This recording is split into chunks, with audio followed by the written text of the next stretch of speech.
Estamos de volta e o assunto, né, o tema de hoje do programa é do autoconhecimento à autoiluminação. A gente estava falando no bloco anterior do auto-amor e você deu o exemplo dessa transferência da gordura, enfim. E quem não tem? Então vamos ver se não tem.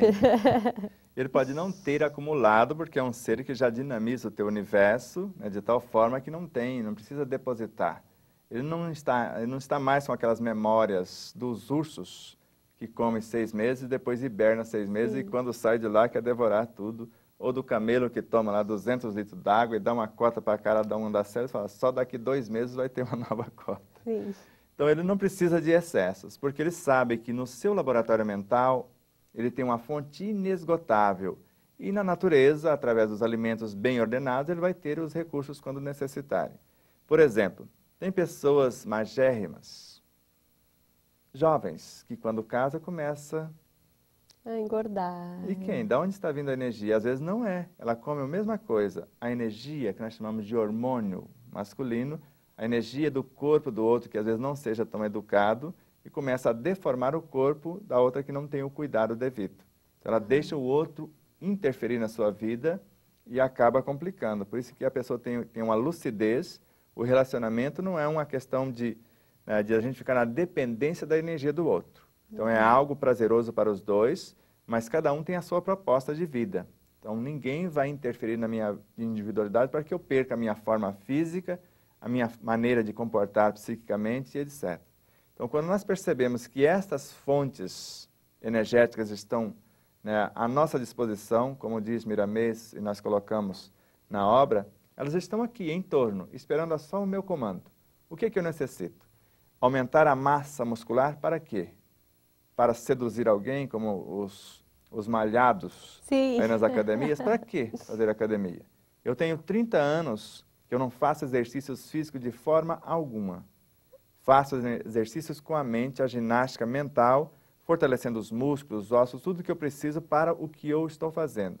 Agora, se eu voltar a ser motorista de caminhão e às vezes eu tenho que ter uma agilidade maior, uma força maior, talvez eu tenha que comer um bife mais agigantado, alguma coisa mais fortalecida para que eu faça aquela atitude. Então, antes de querer aumentar a massa muscular, isso ou aquilo, para quê? Para que a pele desce ou daquela maneira, o cabelo deixa daquele modo? Então, eu preciso ter um objetivo nobre. Se eu desejar uma plástica, mas para atormentar os outros, porque eu quero ficar um garanhão ou a jovem, aquela que vai parar o trânsito, para que serve? Ela vai atormentar muitas mentes e ela vai responder por aquilo. Então, se for para ficar bem consigo mesma, cirurgias corretivas são válidas, porque às vezes a pessoa não consegue fazer os reajustes que deveria. Por exemplo, quando os seios crescem em demasia, prejudica a pessoa, a coluna deforma. Então, aquilo pesa bastante, então são cirurgias nobres que a medicina coloca à nossa disposição. Às vezes a pessoa não consegue fazer mentalmente, Sim. É possível, mas às vezes ela não tem o conhecimento, Sim. Então ela aceita passar pelo mecanismo, mas ela tem que ter um comportamento após para que não volte outra vez, porque se ela não tiver o comportamento, volta tudo de novo. Sim. A pessoa pode extrair violentamente uma gordura acumulada, que nós chamamos o chamado pneuzinho, que bastaria um exercício simples, sem esforço algum.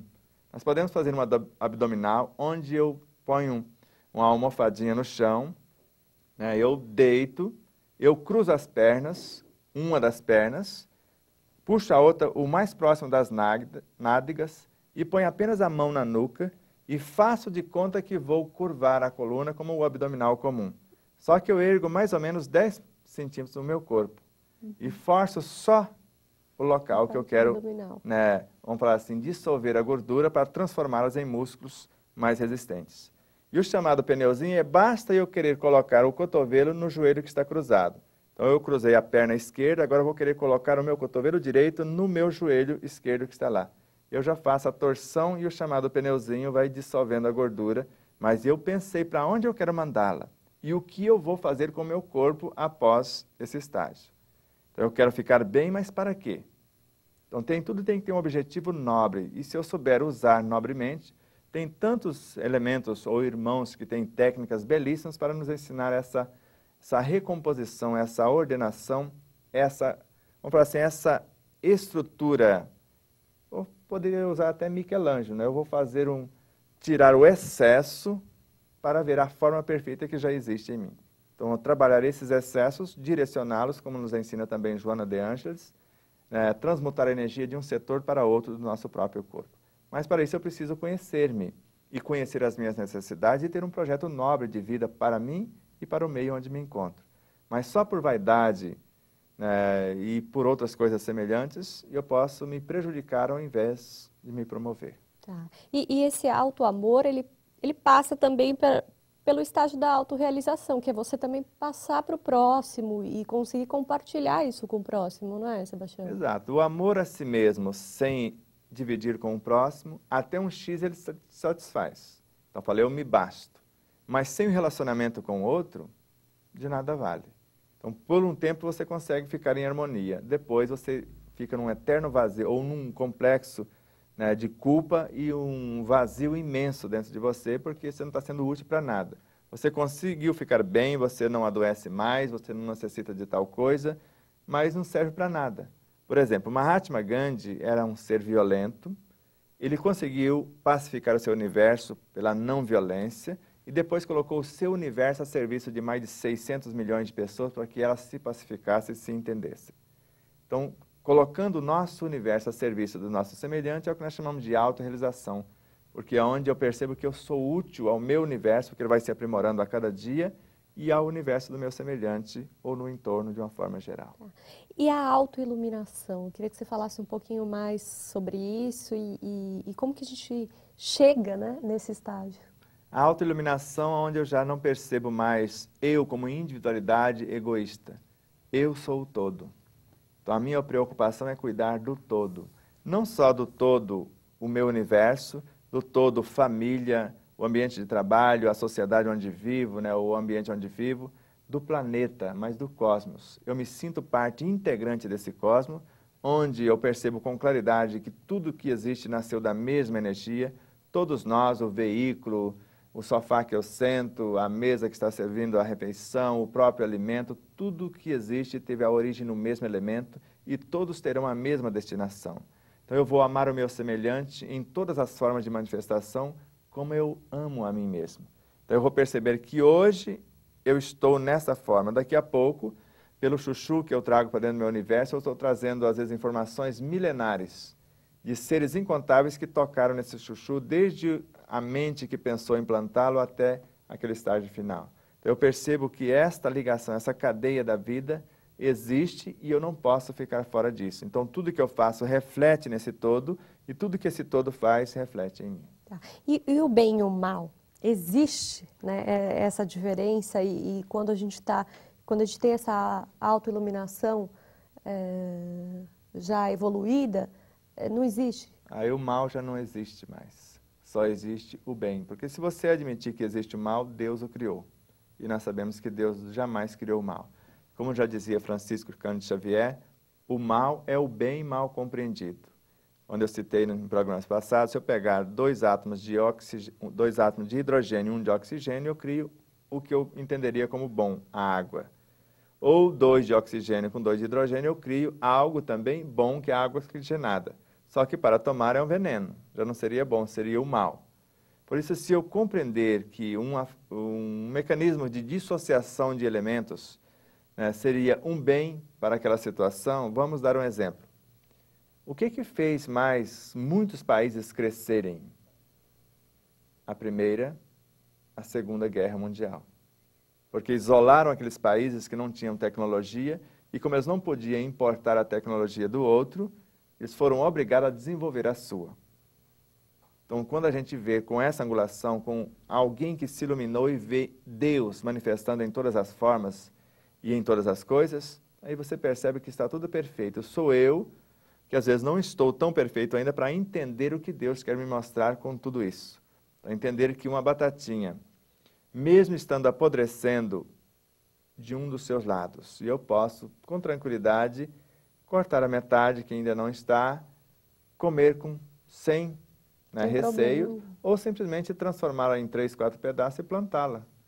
Fala, eu lamento, eu não consegui, foi negligência minha, mas eu vou te dar uma nova oportunidade. Eu tenho um canteirinho ali, eu tenho uma garrafa PET, então eu vou colocar você lá dentro, você vai nascer de novo, você vai gerar, eu vou te alimentar, daqui a pouco eu te trago outra vez. Aparentemente você está morrendo, mas vou permitir que você renasça. Então tem várias formas de transformar um mal num bem. Mas quando nós percebemos nessa realidade a nível de autoiluminação, já não vemos mais as trevas. Vemos alguém menos experiente a serviço da luz, porque Chico também falou isso. As trevas estão a serviço da luz. Porque nós vemos bactérias, quando não orientadas e organizadas, são destrutivas. Mas quando bem coordenadas e no local certo, são benéficas. Então depende de nós esse conhecimento e essa aplicação para vermos Deus na sua plenitude em todas as coisas, em todas as formas, em tudo que existe. E para a gente chegar nesse processo de autoiluminação, a gente tem necessariamente que passar por todos os processos, né? São estágios, porque não dá para saltar de um para outro sem, porque fica faltando um pedaço. Então, alguém que tem o conhecimento X e falta o Y, ele não vai conseguir. Vamos supor que alguém fala, não, eu sei língua portuguesa ao extremo, mas às vezes ele só precisa saber 2 mais 2 quanto é. Então, ele precisa da matemática. Então, tem alunos que questionam, mas por que todas essas matérias? Para que serve isso? Pensa que nunca vai usar, mas no momento crucial, nesta ou em outras encarnações, ele vai precisar exatamente daquela matéria que ele faltou a aula naquele dia. Ele vai ter que voltar para trás para buscar a informação. Ok, muito obrigada, Sebastião. E no próximo programa, né, da nossa série Ampliando a Compreensão, baseada aqui no livro do Sebastião, Despertar da Consciência do Átomo ao Anjo, a gente vai falar sobre a total fidelidade e obediência à lei do amor.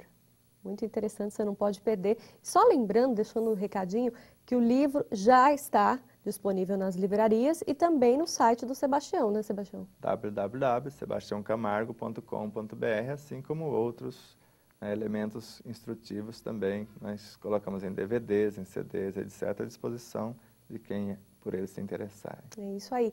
E quem perdeu algum programa pode acessar o site da TV, www.tvmundomaior.com.br, e rever ou assistir se você perdeu.